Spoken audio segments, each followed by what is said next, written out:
Minties yra kultūringesnės, jautresnės, rūpestingesnės ir tvarkingesnės nei vyrai. Ir su tuo turbūt nei vienas vyras nesiginčys. Pas moteris intelektas ir emocijos visada veikia vienu metu.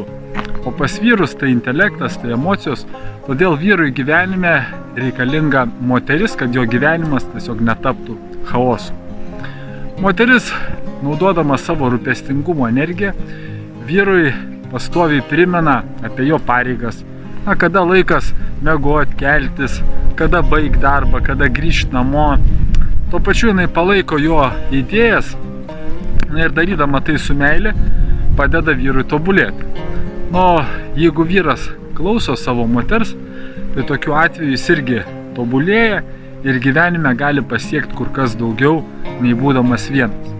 Todėl ir sakoma, kad už kiekvieno stipraus vyro stovi